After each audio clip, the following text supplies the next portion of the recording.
bienvenidos de nuevo. ¿Qué tal el descanso? ¿Cuánto ánimo? No sé yo, ¿cómo ha ido? ¿Has practicado con unas cargas Zener? ¿Habéis llamado a vuestro hermano gemelo para hacer pruebas? Bueno, pues ahora llega el turno de alguien muy especial. Yo cuando lo conocí, la verdad es que me quedé un poquito pasmado.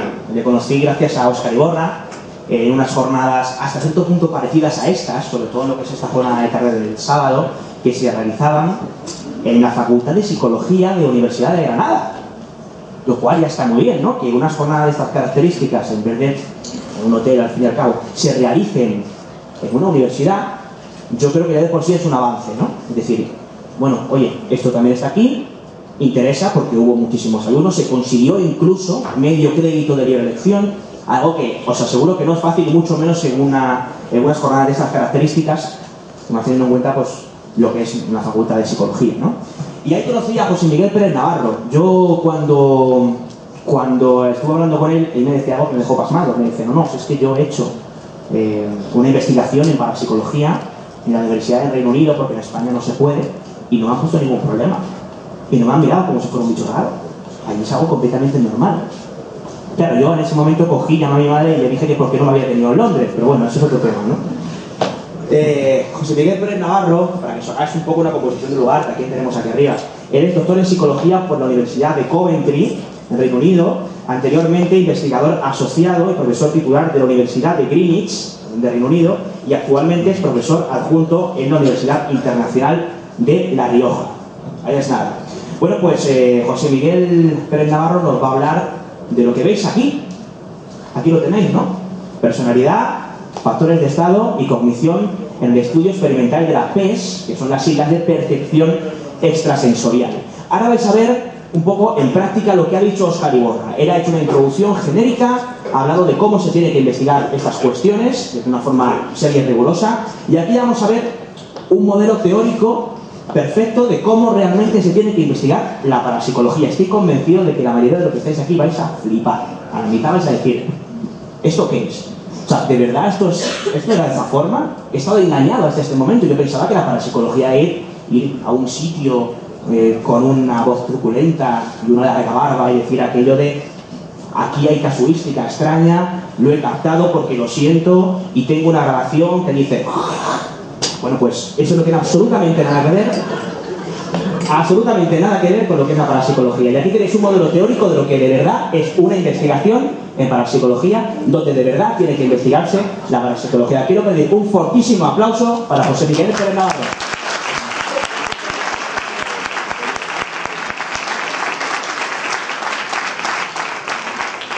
Bueno, gracias por la presentación. Pero creo que ha subido demasiado las expectativas, ¿eh? Así que dame un aplauso después. No, hombre, no. Bueno, sí, como ha dicho David, tuve la suerte de poder doctorarme en el extranjero, en Reino Unido, y tuve la suerte de poder hacerlo en parapsicología. Hacer un proyecto de parapsicología pura y dura, sin tener que maquillarlo de ninguna manera, sin tener que esconderlo detrás de nada. Lo hice sobre la percepción extrasensorial, sobre el transfer que Óscar ha explicado también en la presentación anterior. Y luego, pues sí, trabajé de profesor titular en la Universidad de Greenwich, también en Reino Unido, donde también hice alguna investigación, algún cáncer que otro también. No sé cuántos iba de hecho así. Pero bueno, vale. Ok, ¿se oye mejor? Sí. Vale. Pues eso es importante. Lo que voy a hacer aquí hoy va a ser presentar un estudio que hicimos hace ya algún tiempo.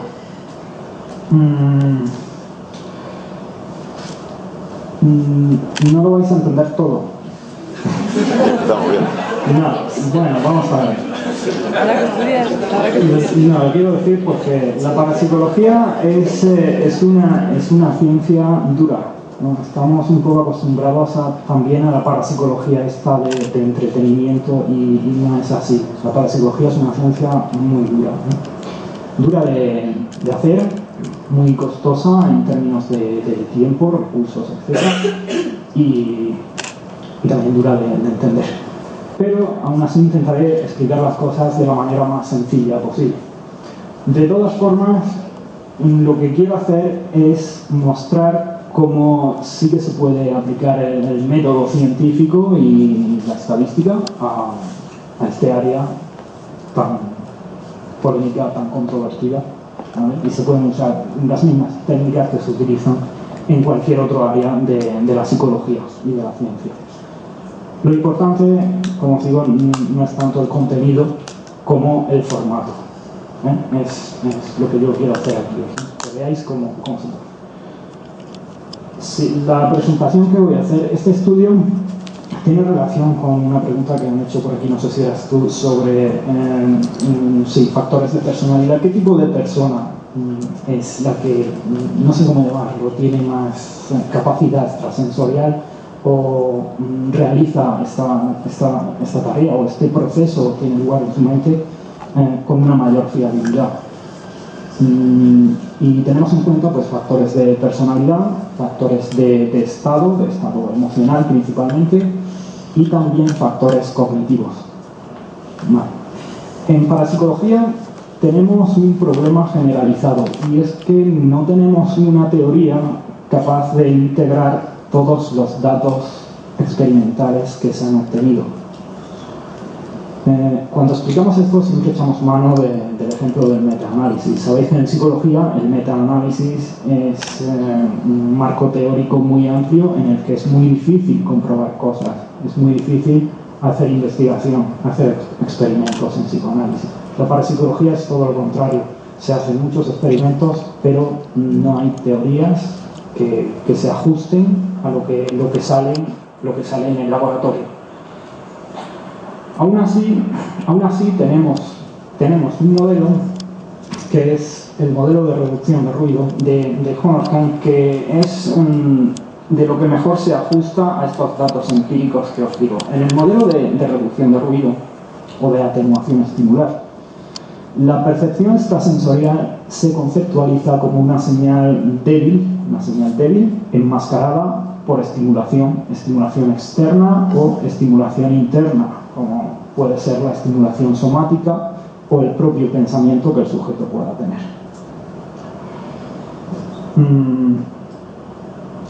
Una manera de digamos, mejorar la detectabilidad de la señal es disminuyendo todo ese ruido estimular proveniente de fuentes externas o internas, reduciendo la razón ruido-señal. Esto facilitaría el proceso de detección de la señal extrasensorial.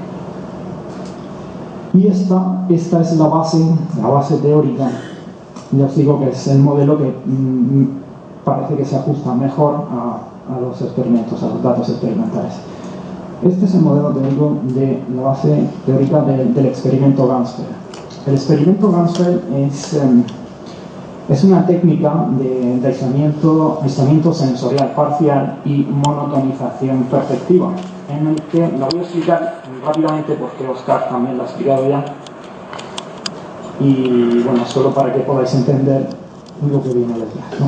En el experimento Ganzfeld por un lado tenemos un emisor, ¿vale? Tenemos un emisor al que se le presenta un estímulo y se le pide en silencio, intenta comunicar las características físicas y significado de este estímulo a un sujeto receptor que está en otro sitio, en otra habitación normalmente, ¿vale? Al receptor lo ponemos bajo aislamiento sensorial, y le pedimos que preste atención a sus imágenes mentales, a las sensaciones e impresiones que perciba, que experimente. Esto lo hacemos durante 30 minutos. A los 30 minutos tenemos un estímulo también que suele ser visual. A los 30 minutos hacemos una evaluación. Al sujeto receptor le presentamos una copia del estímulo objetivo, que es el estímulo que el emisor estaba intentando transmitir, más 3 estímulos controles, ¿no? Y tiene que indicar cuál de ellos se le pide que indique cuál de ellos se parece más a toda esa imaginación visual, todas esas impresiones subjetivas que ha tenido, para ver si en realidad se ha producido algún tipo de comunicación.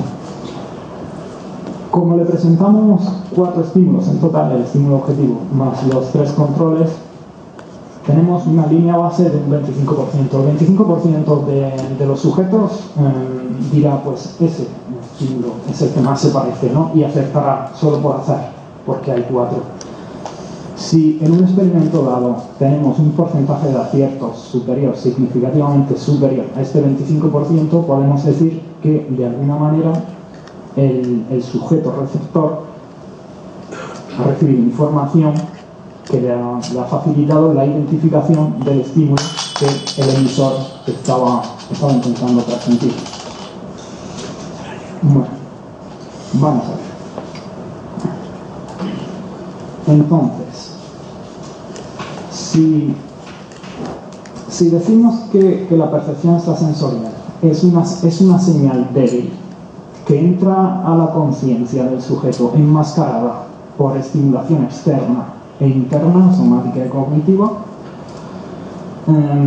debe de haber factores de personalidad, factores cognitivos y también factores de estado emocionales que faciliten este proceso.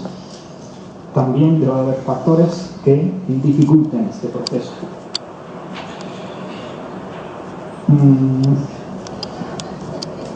Vale, y este era el objetivo principal del estudio que hicimos, el ver cuáles son esos factores.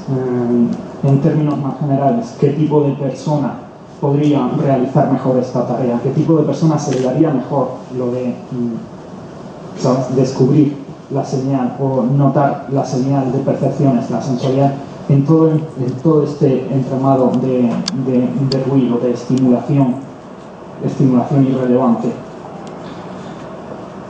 Entonces, si según este modelo teórico la percepción extrasensorial es una señal que aparece en la conciencia del sujeto enmascarada por todo este ruido estimular, por estimulación externa y estimulación interna, de esto automáticamente sigue que una manera de reducir todo ese fondo ruidoso sería mediante la relajación. Y así aumentaríamos las probabilidades de detectar la señal de percepción extrasensorial. Ha habido investigaciones sobre esto, pero no están claras. De todas formas, esta es una de las variables que tuvimos en cuenta en el estudio que realizamos. Otra variable que también se ha tenido en cuenta en la experimentación ha sido, y esta se ha tenido en cuenta muchísimo, ha sido la extroversión, introversión. ¿Qué sujetos realizan mejor esta tarea, la tarea de Gansper? ¿O qué sujetos son más psíquicos o son capaces de adquirir este tipo de información no sensorial? ¿Extrovertidos o introvertidos? ¿Alguna apuesta? Los introvertidos. ¿Extrovertidos? Introvertidos. Bueno, lo que dicen los datos experimentales es que sí, extrovertidos, ¿vale? Lo que no estamos del todo todos de acuerdo es por qué. Algunos piensan que la extroversión tiene su efecto a través de la relajación, porque sujetos más extrovertidos se sienten más a gusto en el laboratorio ya haciendo la investigación que otros introvertidos que van a hacer la investigación por primera vez, etc. Entonces pueden relajarse mejor y reducir todo este fondo de ruido estimular que enmascara la señal de percepción extrasensorial. Bueno, esta variable también la incluimos en nuestro estudio. Luego, hay otro factor que nos pareció interesante también. Sabéis que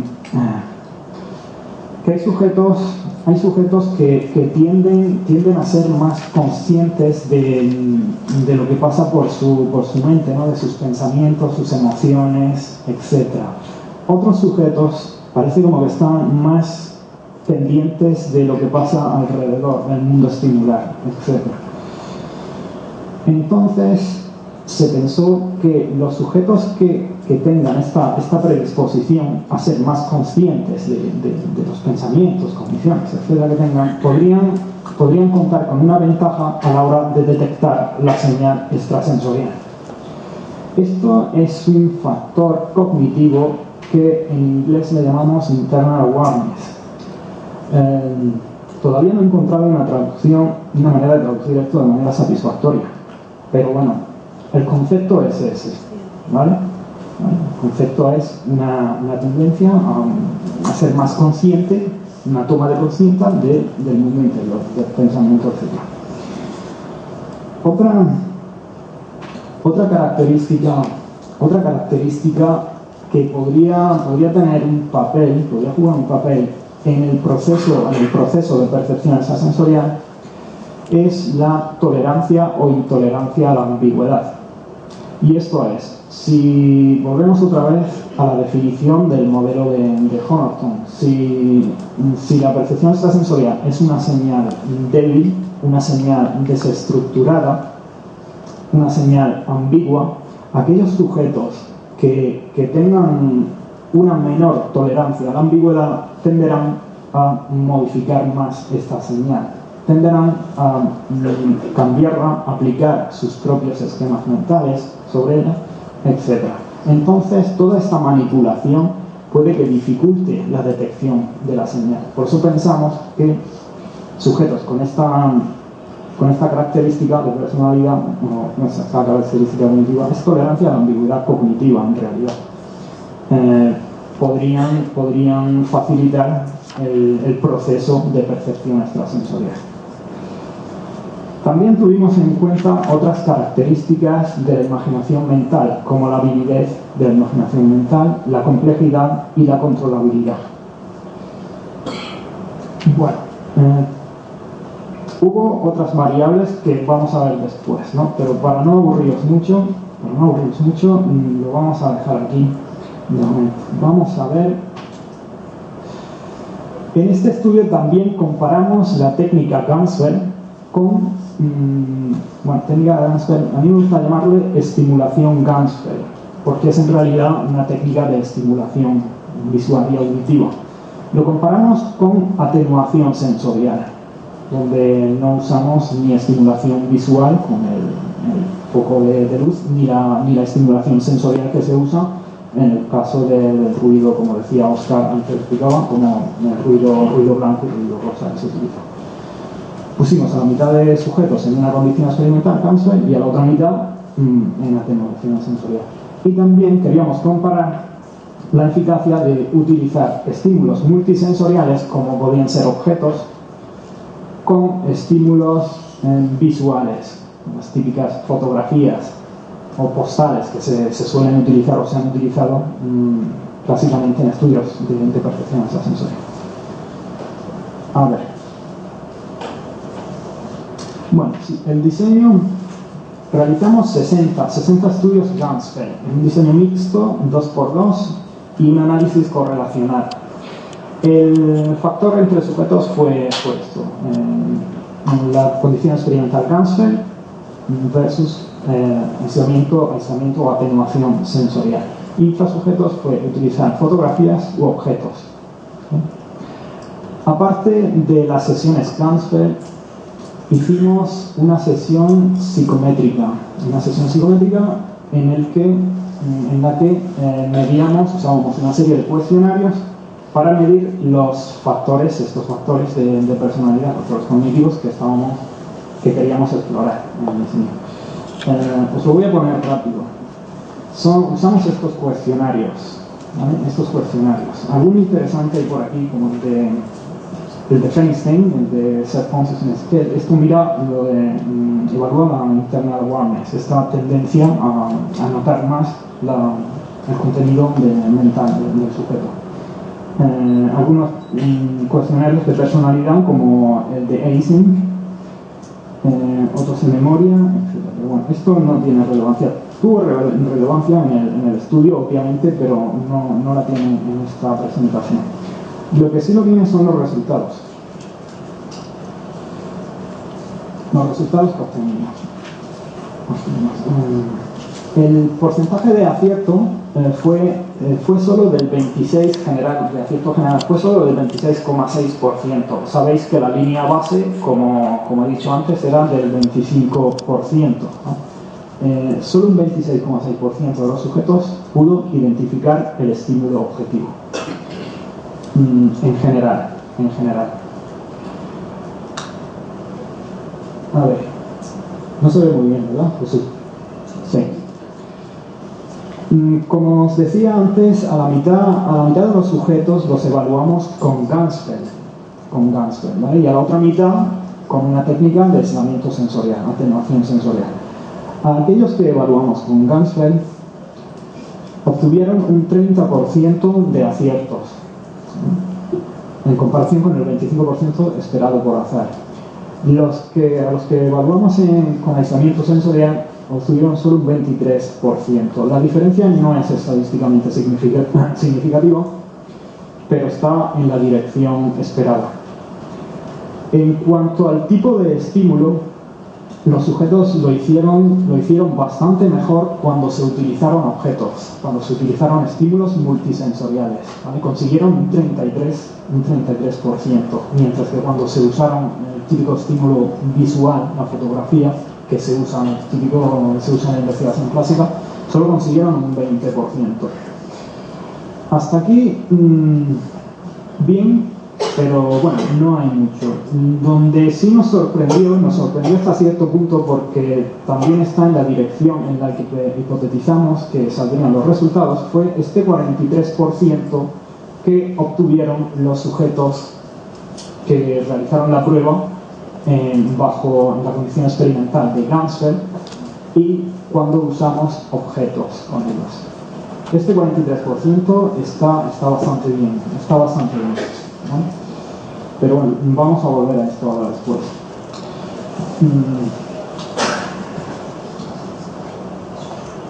Vale, y en cuanto a estos factores de personalidad, factores cognitivos y factores de estado que os digo que podrían jugar un papel en el proceso de percepción extrasensorial, pues hicimos un análisis correlacional. Aquí también hay cosas interesantes. El primero es la escala que contiene la subescala esta que os digo de intolerancia a la ambigüedad cognitiva. Como veis, el patrón de correlaciones que exhibe es negativo, es mayoritariamente negativo. Correlaciones negativas con el resultado del proceso del Ganzfeld, del proceso de percepción extrasensorial. Así se podría decir que la intolerancia a la ambigüedad cognitiva repercute negativamente o dificulta el proceso de percepción extrasensorial. Veis muchos números y eso, supongo que os perdéis, ¿no? Pero bueno, la primera correlación, el 0,7, es entre la percepción extrasensorial y esta variable para los sujetos que fueron evaluados en Ganzfeld con fotografías. La segunda es para los que fueron evaluados en Ganzfeld con objetos. La tercera para los que fueron evaluados mediante aislamiento sensorial, no Ganzfeld, con fotografías. La cuarta con objetos y esta es la general. Incluso hay una correlación que es estadísticamente significativa. Pero aquí lo importante es ver el patrón de correlaciones negativas. Eso indica lo que os digo, que la intolerancia a la ambigüedad cognitiva dificulta el proceso de percepción extrasensorial.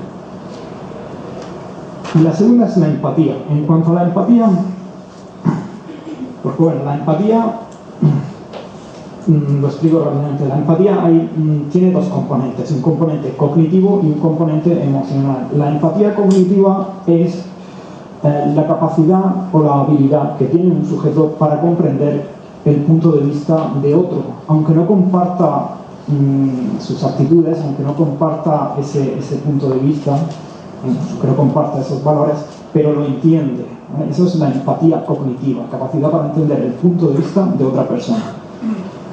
Por otro lado, la empatía emocional es la capacidad que tiene el individuo para sentir lo que otra persona está sintiendo, ¿no? En este estudio no dividimos las puntuaciones así, porque no entraba en los objetivos y eso. Sin embargo, aquí se aprecia también un patrón positivo de correlaciones entre empatía y percepción extrasensorial. Aquellos sujetos que son más empáticos parece que lo hacen mejor, al menos en la tarea de percepción extrasensorial de laboratorio. A esto vamos a volver también. Bueno, lo de frecuencia de recuerdo de los sueños, esta fue una curiosidad que tuvimos. La verdad es que no nos basamos en mucha investigación en esto. Sabéis que hay sujetos que no recuerdan sus sueños en absoluto, sin embargo hay otros que sí. De hecho, mucha gente te dice, pues es que es como tener una segunda vida, ¿no? Yo sueño hoy una cosa y mañana no es que sueñe más, es que sigo soñando lo mismo, como una continuación, es como tener dos vidas. Pero bueno, aquí el patrón de correlaciones es un poco confuso. Lo siguiente es un estilo cognitivo visualizador, verbalizador. Alguna gente tiende a procesar la información de manera visual por imágenes, otra lo hace de manera verbal. Como la tarea de Ganzfeld era de carácter visual principalmente, pues parece que sí que hubo una correlación, al menos aquí, positiva entre esto, entre tener un estilo cognitivo visualizador y la percepción extrasensorial. Pero bueno, tampoco es de lo más relevante. Explico las otras tres rápidamente y pasamos. Visual Cognitive Ability es también un factor cognitivo de la imaginación, de las imágenes mentales. Es la volatilidad de las imágenes mentales, porque una persona puede tener mucha imaginación, pero ser una imaginación estancada, no puede tener mucha imaginación en torno a una cosa. Sin embargo, hay otras personas que su imaginación vuela. O sea, cualquier cosa, cualquier estímulo, lo que sea, les hace cambiar el patrón de imaginación y pasan muchísimas cosas por su cabeza en cuestión de segundos. Aquí también observamos una correlación, un patrón de correlación positivo, incluso hay una correlación estadísticamente significativa, bastante alta, con el proceso de percepción extrasensorial. Parece que la gente que tiene esa volatilidad en la imaginación, eso le facilita el proceso de percepción extrasensorial. El locus de control, bueno, esto ya es también un patrón negativo. Esto lo vamos a saltar. Otra cosa también interesante fue el grado en que los sujetos manipulaban las imágenes mentales cuando hacían la tarea de Ganzfeld. Está en relación con lo de la tolerancia a la ambigüedad. Aquí vemos también un patrón de correlaciones negativas que indican que aquellos sujetos que tendían a manipular más las imágenes mentales que recibían la señal extrasensorial, pues hacían peor la tarea de percepción extrasensorial. ¿Vale? Bien. Como decía, esto quizá el descubrimiento, el resultado más interesante del estudio fue el obtener esta puntuación del 43% usando Ganzfeld y usando objetos como estímulos. Esto es bastante alto. La línea base es un 25%. Lo que se obtiene según los metaanálisis y tal es de un 33%. Así que obtener este resultado fue bastante alentador, de un 43%. Sin embargo, esto fue en un grupo, como dividimos a los sujetos entre Ganzfeld y aislamiento sensorial, esto fue en un grupo solo de 30 sujetos. Esto quiere decir que los aciertos de 3 o 4 individuos podría haber subido este porcentaje, pues bastante, lo podría haber inflado. Por eso pensamos que sería interesante replicar esta condición experimental de Ganzfeld y estímulos multisensoriales. Y es lo que hicimos Eso lo hicimos en un segundo estudio. Aquí hicimos 90 Ganser, usando solo condiciones experimental Ganser, como os digo, y estímulos multisensoriales, objetos. Vale. Incluimos algunas variables, algunos otros cuestionarios para medir nuevas variables.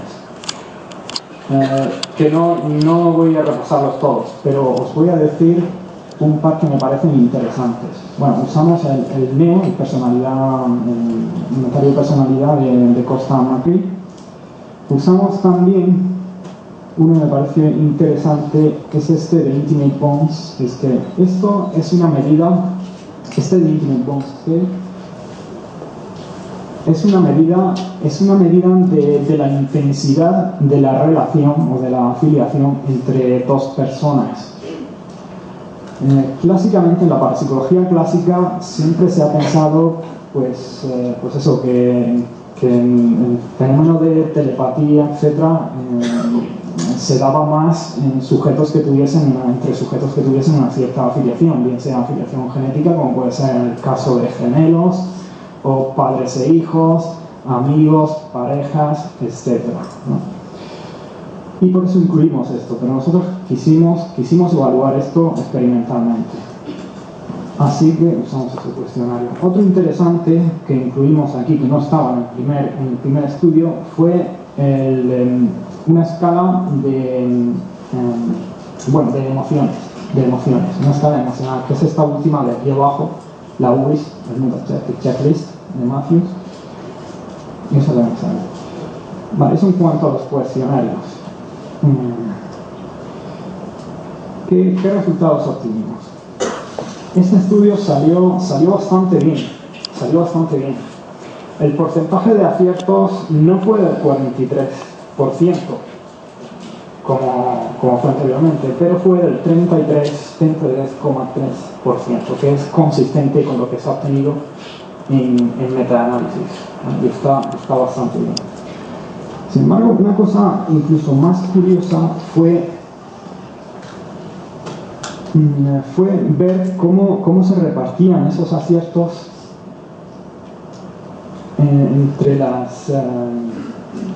los estímulos, porque aquí en realidad cuando hicimos la evaluación en los experimentos, hacíamos experimento Ganser y después del aislamiento sensorial, etc., sabéis que le pedimos a los sujetos que evalúen 4 objetos, cuál de ellos es más similar a sus imágenes mentales, etc. Aquí no le pedimos a los sujetos evaluar o decirnos cuál de ellos creían que era el que el emisor estaba intentando transmitir. En su lugar les dijimos, ¿cuál crees que es, en función de tus imágenes mentales y tal, el primero, el segundo, el tercero o el cuarto? ¿Cuál es, en primer, segundo, tercero o cuarto lugar, cuál crees que es el que está intentando transmitir el emisor? Pues 30 sujetos indicaron el estímulo objetivo, el estímulo que tenía el emisor en primera posición, 30 de los 90. 26 lo hicieron en segundo lugar, 20 en tercer lugar y solo 13 en cuarto lugar. Eso todavía refuerza aún más la hipótesis de la percepción extrasensorial. Vale, y bueno, ya hay evidencia más que suficiente para utilizar suma de rangos o porcentajes binarios como este en los experimentos de percepción extrasensorial, en lugar de aciertos directos, que es lo que casi siempre se usa, porque es más sensible. Entonces, ¿y qué tal en cuanto, cómo fue lo de los factores? ¿Qué factores correlacionaron con el proceso de percepción extrasensorial? ¿Qué factores de personalidad, cognitivos y de estado correlacionaron aquí en este experimento? Pues aquí hay varias cosas interesantes, hay cosas muy interesantes, de hecho. Mirad, por ejemplo, los 4 primeros. Estos son los variables, ¿no? Son las variables y estas son las correlaciones con la percepción extrasensorial en este experimento, en este segundo experimento. Pues fijaos, la frustración durante la prueba, tensión, enfado, malestar. Los sujetos que se sintieron así durante la prueba Ganser lo hicieron mejor que los que no. Y esto es curioso, porque fíjate, todas estas emociones negativas correlacionaron positivamente con el resultado de la prueba. Entonces, pues, ¿y esto por qué pasa? Pues no lo sé. Todavía a día de hoy me pregunto por qué salieron estos resultados así, pero bueno, ¿por qué tienen que salir positivos, ¿no? O sea, el que sean emociones negativas no tenemos por qué esperar que correlacionen positivamente, o sea, que favorezcan el proceso de percepción sensorial. Podemos especular, de hecho mis compañeros, que eran muy ingleses, entonces pues a lo suyo pensaron que esto, lo que hacía estas variables, este estado emocional tan negativo, lo que hacía era activar más a los sujetos, ¿vale? Ellos pensaban que los sujetos, la población de sujetos que habíamos usado, el ejemplo de sujetos que habíamos usado, estaban demasiado relajados y que estas emociones negativas los ponían en un nivel en el que podían hacer la tarea mejor. Yo creo que no. Bueno, no llegamos a pelearnos, la verdad. Pero esto quizá puede ser simplemente que estas emociones facilitan el proceso de percepción extrasensorial. De hecho, esto es también consistente con mirar esta correlación entre psicoticismo y percepción extrasensorial. También es positiva. Quizá hay algo en la agresividad o el psicoticismo que facilita el proceso de percepción extrasensorial. Porque es que, además, no es la primera vez que salen resultados así en la investigación.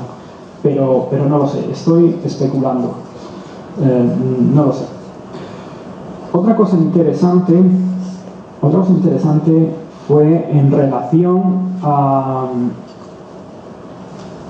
la intensidad de la relación emocional o del vínculo entre emisor y receptor.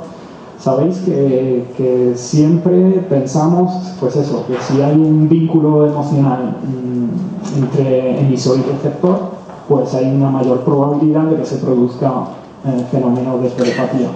Pues según lo que esta escala medía y según nuestros resultados, no fue así. Se obtuvo una correlación negativa y significativa entre la intensidad de la relación entre emisor y receptor y el resultado del láser.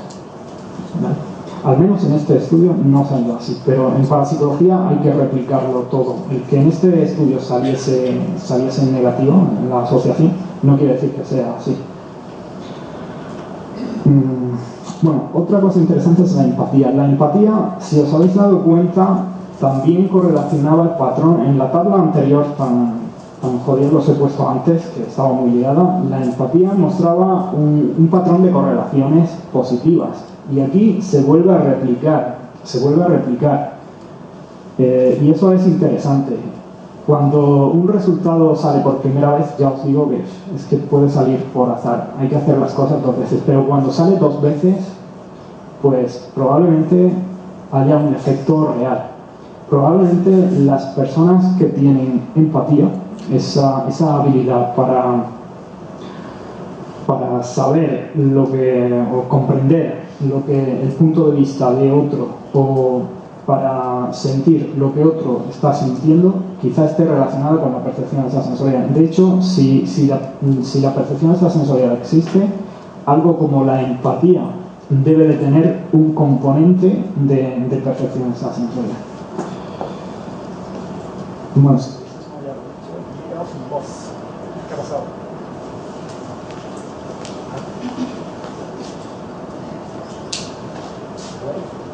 esto es la mejor prueba de que la percepción extrasensorial existe.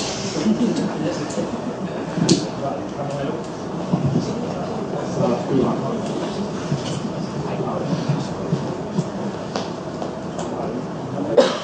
va a ser la Sí, no, es quitarlo un poco.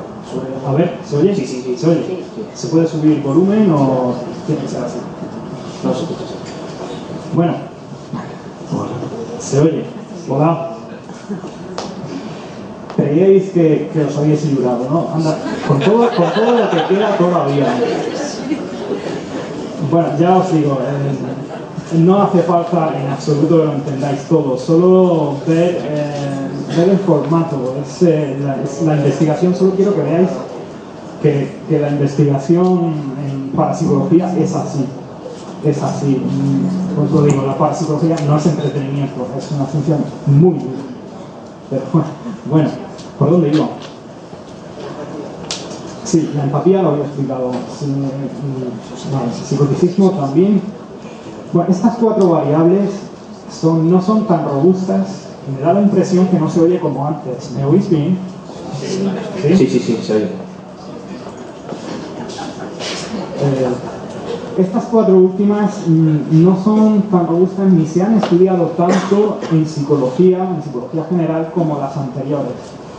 Pero bueno, nos parecieron relevantes. La primera está en relación con Xenobot External Environment de Cáncer, está en relación a que el sujeto receptor tuviese cierta preocupación por lo que estuviese haciendo el sujeto emisor.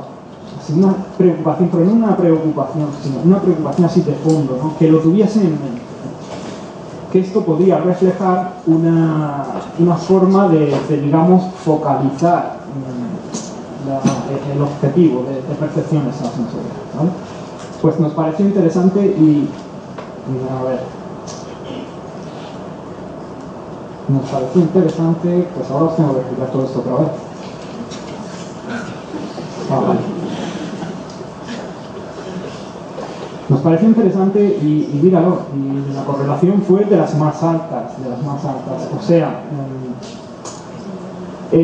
cuando se está haciendo esta prueba, se está intentando hacer una tarea de percepción extrasensorial, parece como que facilita la tarea el mantener en mente el objetivo que se quiere obtener, que se quiere identificar.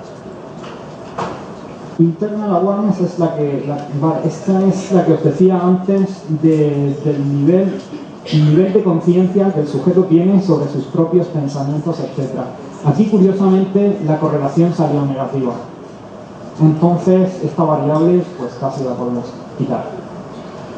Vulnerabilidad es vulnerabilidad emocional esto es del NEO, es una subescala o un subfactor, es un subfactor del factor de neuroticismo. También correlaciona negativamente. Personas más emocionalmente estables, pues tienden a hacer la tarea de percepción extrasensorial mejor que las que son emocionalmente vulnerables, volátiles o inestables, según estos resultados. Y Feeling Vigorous fue una medida de lo cansado que estaba el sujeto o lo energético que se sentía. Fue también un par de ítems ahí que usamos por curiosidad. También se obtuvo una correlación relativamente alta, pero negativa. O sea, cuanto más cansados estaban los sujetos, mejor les salía la tarea. Bueno, vamos a ver. Entonces, teníamos aquí muchas variables. Teníamos que haber hecho un ajuste de Ponferroni más amplio, pero ya nos quedábamos sin potencia en el análisis, por lo que habría sido ridículo. Sin embargo, hicimos una ecuación de regresión logística para ver la importancia relativa de todas estas variables, ¿no? De todas estas variables que hemos visto que correlacionan significativamente con la tarea de percepción extrasensorial, ¿cuáles de ellas son las más importantes? Para ello hicimos una ecuación de regresión logística. Tranquilos. Sí, relajados que es mejor, funciona mejor. A ver. Es una ecuación de regresión logística, un análisis de regresión logístico. esta ecuación explicaba o calculaba la probabilidad de que el proceso tuviese lugar, de que el experimento Ganzfeld fuese exitoso. Calculaba esa probabilidad en función de 4 variables, que son precisamente estas cuatro últimas. ¿No? Fueron internal awareness, feeling vigorous, o sea, que el sujeto estuviese cansado, que estuviese preocupado por lo que el emisor estuviese haciendo o donde estuviese, y vulnerabilidad emocional, ¿vale? Vulnerabilidad emocional, que la correlación es negativa, que fuese emocionalmente estable, ¿vale?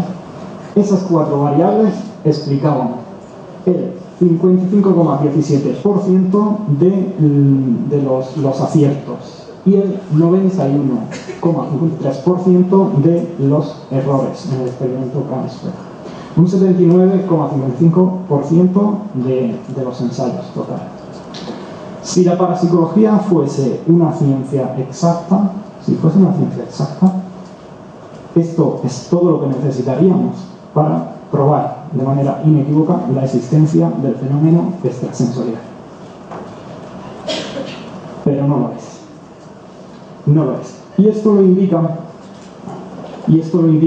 el log likelihood, ¿vale? Del análisis de regresión. Este 78,15% que queda aquí es la información inexplicada por el modelo, que el modelo no ha podido explicar, y es mucho. ¿Eso qué indica? ¿Qué indica este número? Indica que la probabilidad de que el individuo lleve a cabo correctamente la tarea de percepción extrasensorial o no está en función, ¿vale?, de estas 4 variables, pero de muchas otras que desconocemos a día de hoy. Cuando hicimos este estudio vimos un barrido bastante amplio a toda la literatura y tuvimos en consideración prácticamente todas las variables que se habían tenido en cuenta en las investigaciones de Ganzfeld, y incluso especulamos muchísimo sobre otras que podían tener un rol en el proceso. Aún así quedó muchísima información por explicar. Nos faltaron muchísimas variables que no sabemos las que son. Y es que la parapsicología es una ciencia muy compleja,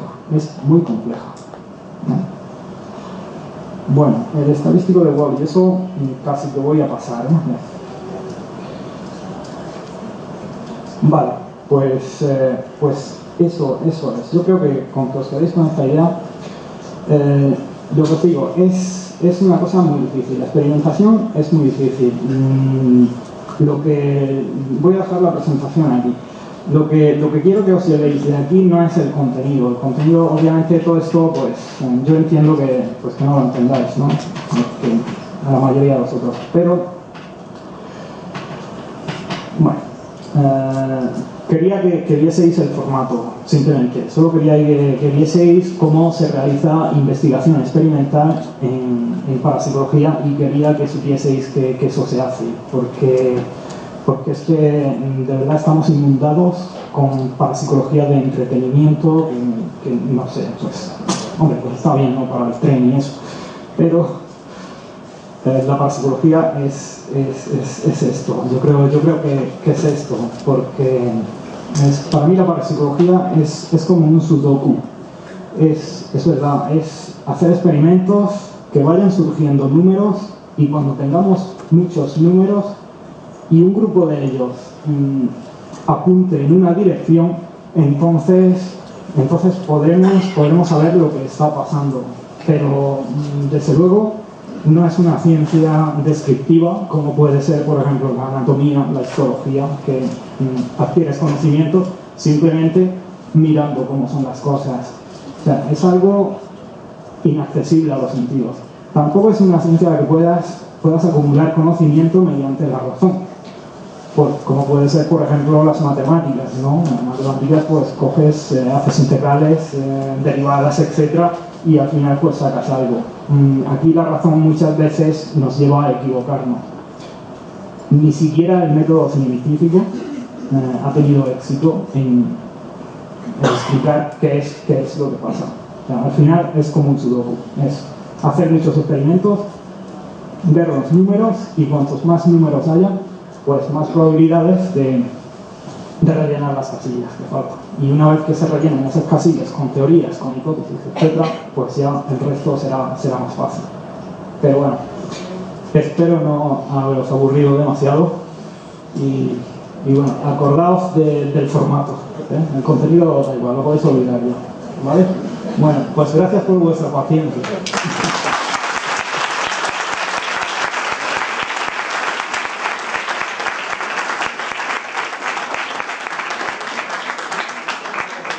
Bueno, a mí me gustaría hacer un par de preguntas. Primero, aquí se puede constatar algo.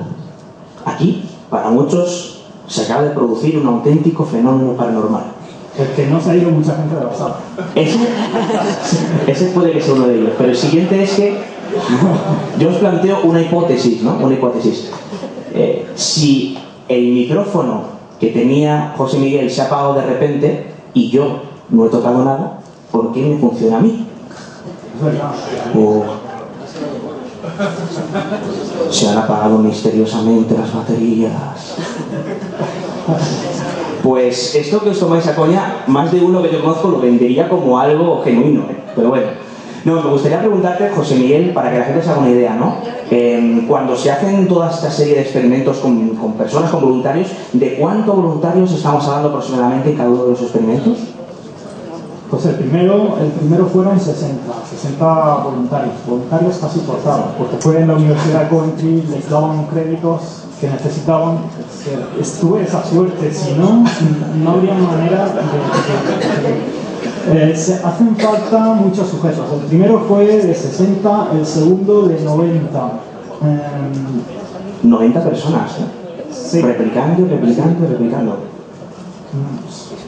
¿Y cuánto tiempo tardaste en hacer ambos experimentos? Aproximadamente. No sé, estos dos y otro que hice con investigadores, y pues no sé, unos 2 o 3 años. Lo que es cada experimento de estos pone 6 meses, porque tienes que tener en cuenta el análisis de datos y demás. O sea, no es solo hacer los experimentos. Cada experimento, en el primero había una sesión psicométrica en la que los sujetos rellenaban cuestionarios, pero un montón. Con eso ya se tardaba 1 hora con cada sujeto. Y luego el experimento Gansfeld era 1 hora y media cada uno de ellos. Y bueno, aparte después había que puntuar los cuestionarios y hacer la estadística y demás. O sea, esto se lleva mucho tiempo. Y el problema que hay es que el efecto de percepción extrasensorial es pequeño, es muy pequeño. Entonces, para que los resultados sean significativos, hay que aumentar el tamaño de la muestra. Entonces hay que hacer muchos sujetos, hay que hacer muchos experimentos, es muchísimo. Claro, preguntaba esto para que la gente se haga una idea, ¿no? Bueno, una pregunta que se puede hacer a la gente, ¿no? Antes de pasar al turno de preguntas, es muy simple, ¿no? Es decir, para muchos, seguramente, pues todo lo que ha contado José Miguel, bueno, sea interesante, pero no creo que todos lo hayan entendido, seguramente una pequeñísima parte, y posiblemente para la mitad de lo que están aquí, o para la mayoría, pueden decir hasta cierto punto, con algunos segmentos de tu ponencia, ¿no? ¡Qué coñazo!, ¿no? ¿Qué de datos? ¿Qué de porcentajes? Pero es que es a lo que vamos, porque yo creo que lo has explicado muy bien al final, ¿no? El modelo teórico, o sea, queríamos, mis compañeros de dimensión límite y yo, queríamos que supierais lo que es un estudio de parapsicología en una universidad. 60 o 90 personas voluntarias. 6 meses por cada uno de los experimentos. No sé si alguno de vosotros hace la composición del lugar de la diferencia entre este experimento o esta investigación de parapsicología y otras investigaciones de parapsicología que pues se están divulgando día sí, día también en numerosos medios de comunicación, ¿no? Son muchos. Y esto de la batería que controla que se descarga es la prueba inequívoca para la mayoría de que ha pasado algo. Imaginaos, comparad eso con todo lo que ha contado José Miguel. Ese es el objetivo de esta ponencia, que veáis cómo se realiza una de estas investigaciones. expresar, por supuesto. Pero es que tiene que ser así. Me refiero a la investigación como tal, ¿no? ¿Alguna pregunta?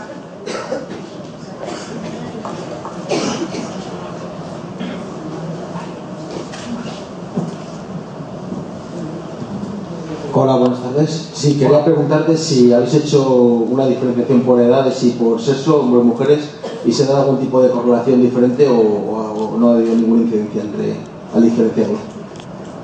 Nosotros no lo hicimos, no lo hemos hecho. O sea, estos dos estudios son parte de un proyecto más amplio que bueno, incluía, me parece que 6 o 7 estudios en 10 años y no tuvimos en cuenta eso.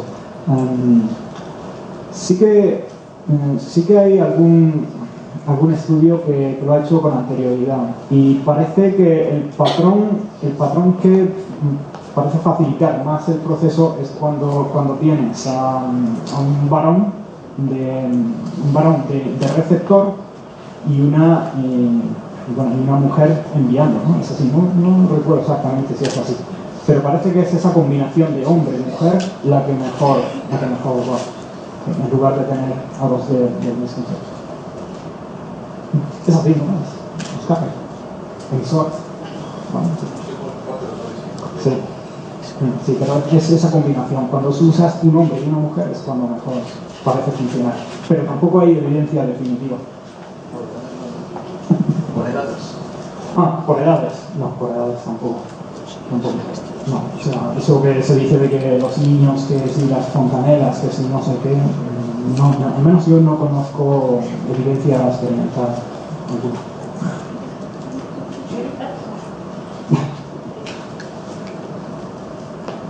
¿Más preguntas?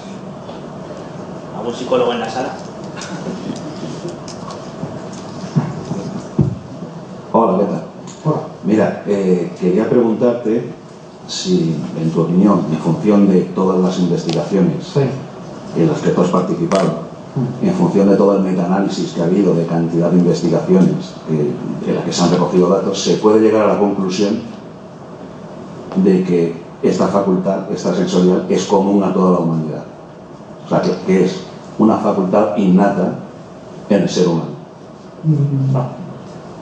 No se podría llegar a esa conclusión, pero tampoco se podría llegar a la conclusión de que es específica de una gente.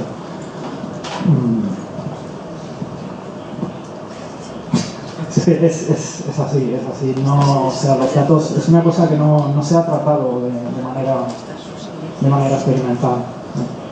O sea, no sé cómo podría orientarte en uno u otro sentido.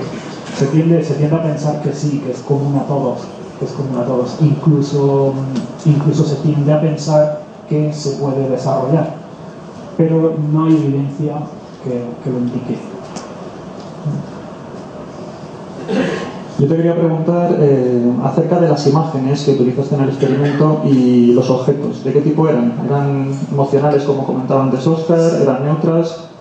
Tratamos de que fuesen emocionales, ¿no? Tratamos de incluir, pues, pero claro, no se consiguió del todo, ¿no? Pero sí que eran, no sé, cosas como juguetes, ¿no? Souvenirs de vacaciones y cosas que atrayesen la atención del sujeto emisor cuando estuviese haciendo la tarea, que atrayesen la atención del sujeto emisor en comparación con el resto de estímulos que tuviese por allí, ¿sabes? O sea, no le podíamos dar un lápiz, ¿no? Si había lápices y papeles por allí cuando estaban haciendo en el laboratorio.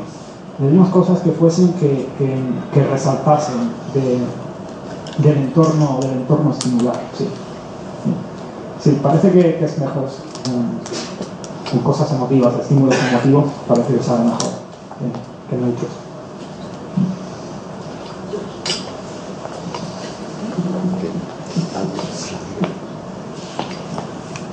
Hola. Te quería preguntar, en el experimento de Gansper, has dicho que sentirse enfadado o molesto ha influido, o más de lo normal. Eso a lo mejor en otros experimentos que tú hayas podido hacer o que otros compañeros han hecho también ha influido. ese sentimiento? No, en el resto de estudios que hice con posterioridad a este no surgió ese efecto. Sin embargo, sí que se ha visto en estudios anteriores que sí, parece como que la agresividad que favorece el resultado del experimento en otros, pero no en muchos. Sí, es difícil de interpretar. Además, para psicología es necesario que las cosas salgan más de una vez para que se tengan en cuenta. Puede haber salido solo por azar, pero ya te digo que hay evidencia para pensar que es posible, es decir, que ese enfado, esa tendencia a la agresividad que puede facilitar el proceso. ¿Alguna pregunta más? Por allí hay algo.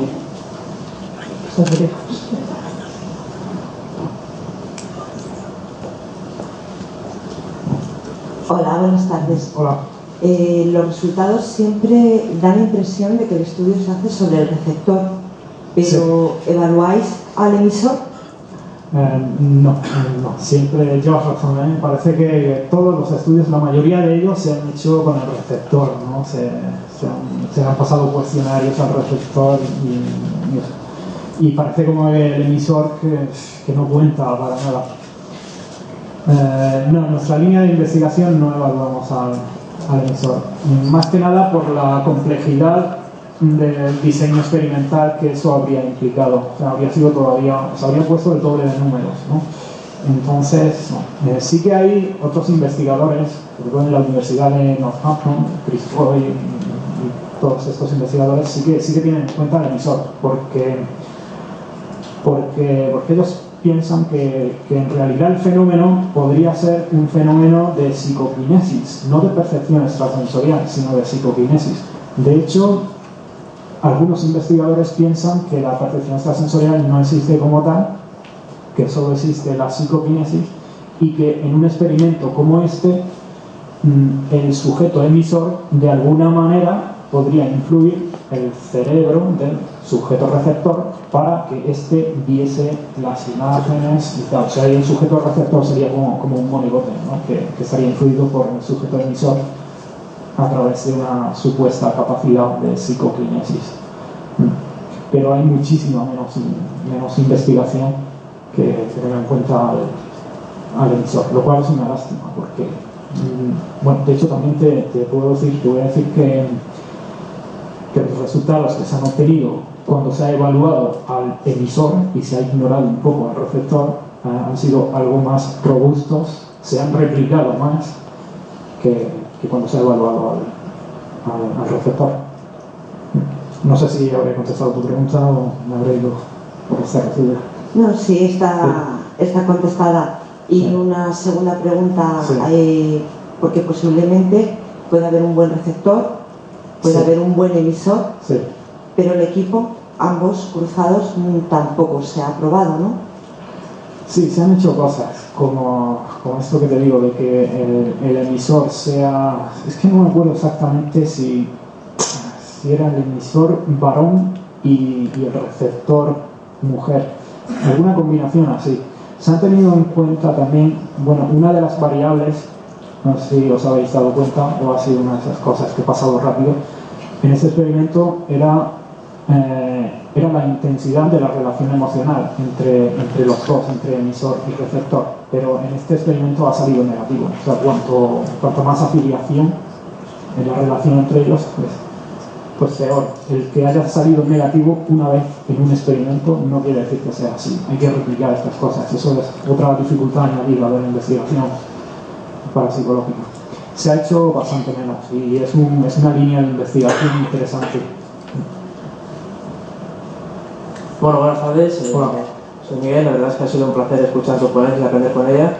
Gracias. Yo quisiera saber si en vuestro experimento habéis pasado un test a los sujetos para evaluar la creatividad de los mismos y después lo habéis correlacionado con el experimento. Sí. Y no hubo correlación significativa. Sí. Usamos dos. Una prueba de lápiz y papel y una tarea de usos alternativos. Se le daba un objeto a los sujetos y, bueno, esta tarea se ha usado en psicología mucho, ¿no? Para estudiar la creatividad. Se le da un objeto, una serie de objetos, uno a uno, y se les pide que digan usos, posibles usos, ¿no? Y así se mide la creatividad también. Pero no, la correlación fue muy próxima a cero.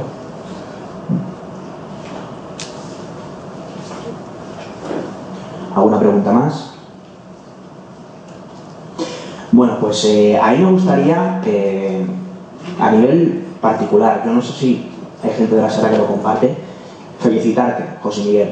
Y felicitarte por lo siguiente, ¿no? Lógicamente hay que felicitar a todos los ponentes, ¿no? Que han estado y que van a estar, ¿no? Pero al público también. No, pero quiero felicitarte especialmente por una cosa que yo creo que posiblemente hay gente que ha pasado por alto, ¿no?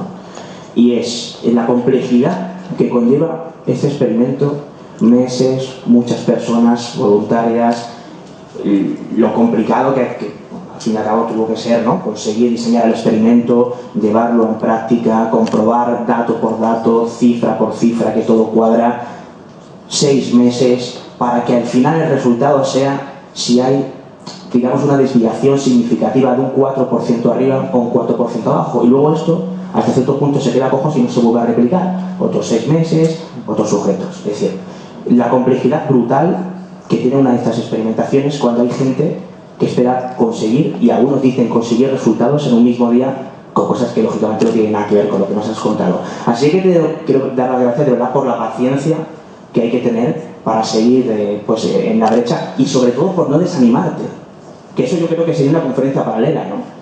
Porque claro, el factor humano aquí yo creo que es importantísimo, y yo creo que la gente, o hay mucha gente que no lo tiene en cuenta, ¿no?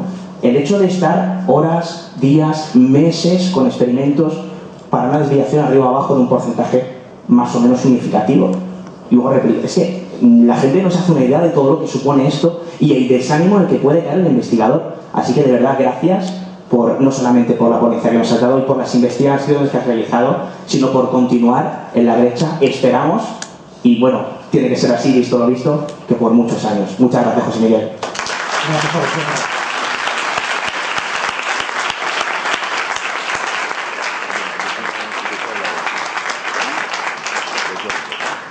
Bueno, pues esto ha sido una investigación de parapsicología, durillo, ¿no? Pero bueno, así tiene que ser, ¿no? Ahora vamos a pasar a una ponencia en los próximos dentro de 10 minutos. Yo creo que un poquito más práctica. Se va a explicar lo que es un laboratorio de parapsicología, se va a explicar qué existe, cómo se crea muy rápidamente, y luego se va a pasar a explicar precisamente una investigación sin tanto dato y tanto cuadro y más de campo, ¿no? Cómo se traslada de alguna forma lo que ha hecho José Miguel a lo que es una experiencia pura y dura de campo para investigar algo que yo creo que atrae a todos los que estamos aquí, como es el asunto de las casas encantadas, ¿no? Así que pues os cito aquí dentro de 10 minutos, y os recuerdo que en el libro que tenéis aquí, a mi izquierda, ahí pues tenéis toda la investigación o gran parte de la investigación de José Miguel, así como lo que ha comentado Óscar Iborra o lo que van a comentar Jaume Esteve y José Luis Ortiz a continuación. Hasta ahora.